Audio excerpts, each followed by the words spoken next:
Homeless boy stops millionaire. Don't drive. Your husband cut the brakes. What happens next is shock. The imposing mansion stood proudly in the most luxurious neighborhood of the city, a symbol of Claudia's undeniable success. From the height of its expansive windows, she gazed over her property with a certain pride, remembering the countless sleepless nights and sacrifices that had led her to this moment. Wealthy, influential, and respected, she was the portrait of an accomplished woman. By her side stood Andrew, her husband, who appeared to share in her satisfaction, though his eyes carried a subtle hint of restlessness that she failed to notice. "Is this what they call paradise on earth, Claudia?"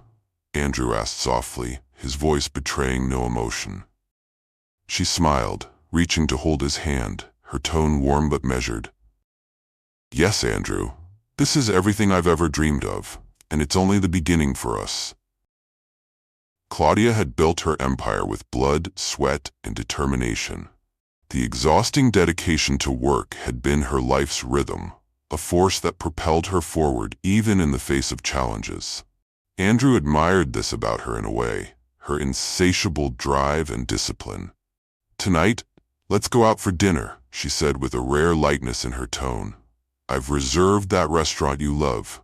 You deserve it, Andrew." He smiled, nodding his agreement, but there was something fleeting in the gesture, an absence of true joy.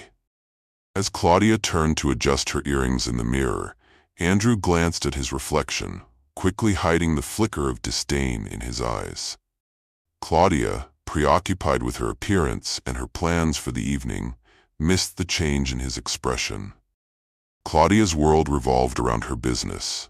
Deals, contracts, and major decisions consumed her days.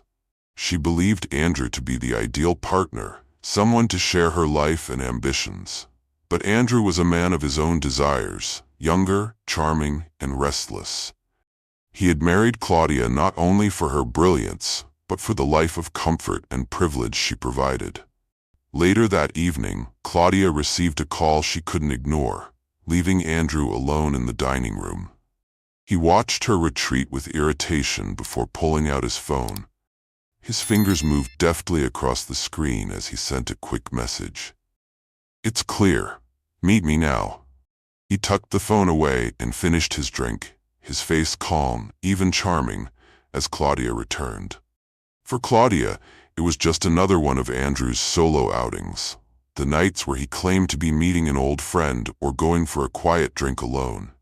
She trusted him, preoccupied as she was with her empire, too consumed by her responsibilities to notice the patterns in his behavior. "Enjoy your evening, Andrew," she said, planting a kiss on his cheek before returning to her work. Andrew smiled, stepping out into the night with a purpose. He drove quickly to a dimly lit parking lot just beyond the neighborhood. Waiting for him there was Victor, Claudia's much younger business associate. "Everything's ready?" Andrew asked, his voice low but urgent.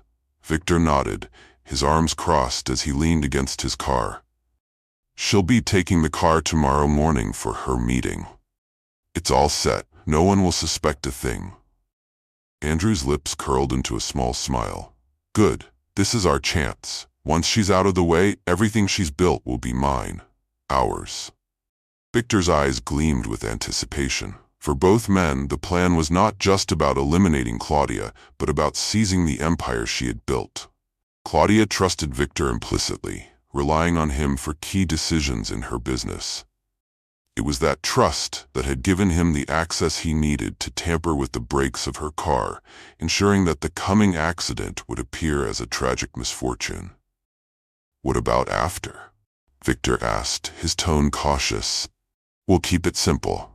Grieve, of course, but I'll take over immediately. With her gone, everything transfers to me." Unbeknownst to the two conspirators, a street girl named Mia was huddled near the edge of the parking lot, seeking shelter from the cold. She had seen Andrew's car pull in and was curious enough to creep closer, staying hidden in the shadows as the two men's conversation unfolded. Mia pieced together the plot. She realized that the woman they were targeting must be Claudia, a name she had heard before, spoken in awe by passers-by. Mia's mind raced as she tried to decide what to do. She had no family, no home, and no ties. Most people ignored her, and she had learned to survive on her own. But this was different. This was a matter of life and death. She couldn't just walk away. As Andrew and Victor parted ways, Mia stayed hidden, her heart pounding. She knew she had to act, but how? She had no resources, no connections. The only thing she had was the truth. And if she could find a way to warn Claudia, maybe she could prevent a tragedy. The next morning, Claudia prepared for her meeting, unaware of the danger that awaited her. She stepped into her car, the engine purring smoothly as she drove off. Mia, who had been watching from a distance, felt a surge of panic. She had to do something, fast. Mia ran to the nearest payphone, fumbling for coins. She dialed Claudia's office number, which she had overheard someone mention once. Her hands trembled as she waited for someone to pick up. "Claudia's office," a crisp voice answered. "Please, you have to listen to me," Mia blurted out. "There's something wrong with Claudia's car. She's in danger." The voice on the other end hesitated. "Who is this?" "It doesn't matter. Just stop her from driving, please." But it was too late. Claudia was already on the road, her mind focused on the meeting ahead. Mia's warning had come too late, or so it seemed. As Claudia approached a sharp turn, the brakes failed. The car skidded, veering dangerously close to the edge of the road. Claudia's instincts kicked in and she fought to regain control. Miraculously, she managed to steer the car to a stop, her heart racing. Back at the mansion, Andrew waited anxiously for news. When he heard that Claudia had survived, his face darkened. The plan had failed. But he wasn't ready to give up. He would find another way. Meanwhile, Mia knew she couldn't stop now. She had to find a way to expose Andrew and Victor before they tried again. The game was far from over, and Claudia's life and empire hung in the balance. As the days turned into weeks, Claudia and Mia settled into a new rhythm. Claudia, now fully aware of the dangers that lurked in her world, took extra precautions to ensure her safety.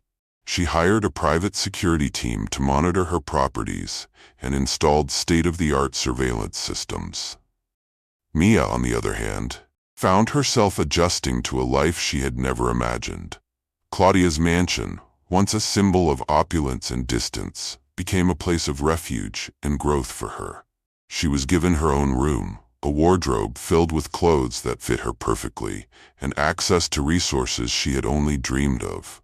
Claudia, true to her word, began mentoring Mia. She introduced her to the intricacies of running a business, teaching her how to manage finances, negotiate deals, and navigate the cutthroat world of high society.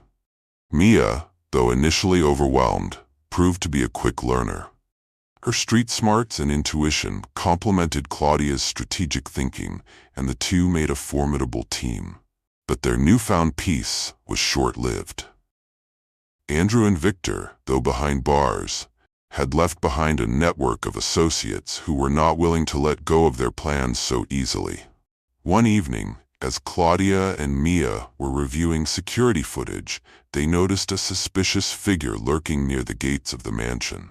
The man, dressed in dark clothing, seemed to be studying the property, taking note of the guards' routines and the placement of cameras. Claudia's instincts kicked in immediately. "We need to act fast," she said, her voice steady but urgent. "If they're still after me, we can't afford to wait for them to make the first move." Mia nodded, her heart racing but her mind clear. "What's the plan?" Claudia thought for a moment before responding. "We'll set a trap, let them think they have the upper hand, and then we'll catch them in the act." Over the next few days, Claudia and Mia worked closely with the security team to devise a strategy. They intentionally left a few vulnerabilities in the mansion's defenses, creating the illusion of an easy target. Meanwhile, they installed hidden cameras and motion sensors in key areas, ensuring that every move the intruders made would be recorded. The night of the planned break-in, Claudia and Mia waited in a secure room, monitoring the surveillance feeds. As expected, the suspicious figure returned, this time accompanied by two others. They scaled the fence, avoiding the visible cameras, and made their way toward the mansion's side entrance. Claudia's voice was calm but firm as she directed the security team. "Wait until they're inside. We need evidence of their intent." The intruders, confident in their plan, broke into the mansion and began searching for Claudia's office. Unbeknownst to them, every step they took was being watched. When they finally reached the office and began rifling through documents, Claudia gave the signal. The security team moved in swiftly, apprehending the intruders before they could react. The men were disarmed and restrained, their faces a mix of shock and anger. Claudia and Mia emerged from the secure room, their expressions a blend of relief and determination. "Who sent you?" Claudia demanded, her voice cutting through the tension like a knife. The men remained silent, but one of them, a younger man with a nervous demeanor, glanced at the others before speaking. "We were just hired hands. We don't know who's behind this." Claudia's eyes narrowed. "You'll have plenty of time to think about your choices in prison." As the police arrived to take the intruders away, Claudia turned to Mia. "This isn't over," she said, her voice tinged with frustration. "There are still people out there who want what I have, and they won't stop until they get it." Mia nodded, her resolve unwavering. "Then we'll keep fighting, together." In the weeks that followed, Claudia and Mia worked tirelessly to dismantle the remaining pieces of Andrew and Victor's network. They uncovered hidden accounts, exposed corrupt associates, and ensured that everyone involved in the conspiracy faced justice. It was a long and arduous process, but with each victory, they grew stronger. Claudia also took steps to secure her legacy.